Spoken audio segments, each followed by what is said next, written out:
Hello guys, আসসালামু আলাইকুম। It's Eddie from Minds of Eddie.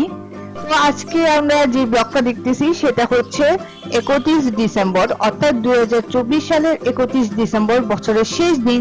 তো এই দিনে সবাই অনেকে অনেক কিছু করে, তা আমি ভাবলাম কেননা আমি একটা ডেইলি ব্লগ করি, যেহেতু বছরের শেষ দিন। আর এই যে বছরের শেষ দিনের শেষ টাকা আমার হাজবেন্ড চলে যাচ্ছে তার অফিসে, আর আমি এখানে আমার গাছগুলোকে দেখতেছি আর সকালের যে পরিবেশ সেটা উপভোগ করতেছি। আমার এখানে আমার গাছগুলো খুব অগোছাল ভাবে রাখা, এটার কারণটা সবার লাস্টে বলবো। ততক্ষণ আপনারা আমার এই ফুলগুলো দেখেন, ফুলগুলো অনেক সুন্দর না? আর এই যে নয়নতারা ফুল, এটা আমি অনেক শখ করে লাগিয়েছি। পাশে আছে চন্দ্রমল্লিকা, গোলাপ ছিল। আর এই যে আমার আম্মুর হাই প্রেশার, আর আমার ছেলে ঘুম থেকে উঠে গেছে। আমরা সকালে খাওয়া দাওয়ার পরে একটু ছাদে গেছিলাম কাপড় লাটতে। তো এই গাছটা আমার সবসময় ভালো লাগে, আমি যখন এই গাছটা দেখি আমার খুব ভালো লাগে। আর বাতাসে দুলে তো ভালোই লাগে।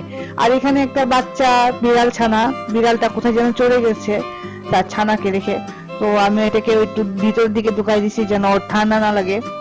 আর এই যে আমি ফুল নিয়ে আসছি, এখন বারান্দায় বসে একটু ঢং করতেছি, যেহেতু আমার ছেলে ঘুমাচ্ছে। এই তো ঢং করতে করতে আমি দেখতেছিলাম যে 31st নাইটে অনেকে অনেক কিছু করে, বারবিকিউ করে। তো আমি তো গরিব মানুষ, আমি কি করব? তো ভাবলাম আচ্ছা ঠিক আছে, আমি না হয় হালিম বানাবো। এই যে আমার গরিবের হালিম, আমরা হালিম বানাই, হালিম বানিয়ে ভাবছিলাম শেষ করব। তারপর দেখি বারান্দা দিয়ে এরকম আতশবাজি দেখা যাচ্ছে। আর ভাই সত্যি বলতে এত আতশবাজি 11টা থেকে শুরু হয়ে গেছিল, রাত 3টা 4টা পর্যন্ত চলছে গান আর আতশবাজি। প্রথমে ভাবছিলাম আমার ছেলে হয়তো ভয় পাবে, তারপর দেখলাম না, না সে ভয় পায়নি, সে উল্টা এটা মানে এনজয় করতেছিল। তো আমি ভাবলাম যে আচ্ছা রাত 12টার দিকে ওকে নিয়ে ছাদে যাব, আর ফ্ল্যাটের বাকিরাও যাবে, তাই আমিও ভাবছিলাম নিয়ে যাব। এই যে আমার ছেলে, সে অনেক মজা পেয়েছে। আর সে বলতেছিল টুং টুং। এখানে অন্যরাও ছিল, অন্য ফ্যামিলি যারা ছিল তারাও ছিল, ওই বাচ্চারাও ছিল। এই যে দেখেন, মানে টোটাল ভিউটা যেটা ছিল সেটা।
আচ্ছা, এরপর আতশবাজি দেখার পর আমরা ঘরে আসি।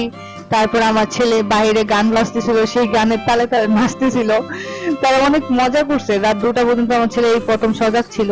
তারপরে এই যে পরের দিন সকাল, হ্যাঁ আমি পরের দিন সকাল পর্যন্ত ভিডিওটা নিয়েছি, কারণ এই যে কারণ হচ্ছে আমরা বাসা চেঞ্জ করতেছিলাম, বছরের প্রথম দিনই আমরা বাসা চেঞ্জ করছি। অনেকে বলে যে বছরের প্রথম দিন যেটা করে সেটাই হয়তো সারা বছর করতে হয়। তো আমি জানি না কি হবে, আমার কপালে কি আছে, আমরা বছরের প্রথম দিনই বাসা চেঞ্জ করছি। আমরা আগে 6 তলার পিছন দিকে ছিলাম, তারপর এখন 3 তলায় আসছি। 6 তলায় উঠানামা সমস্যা ছিল।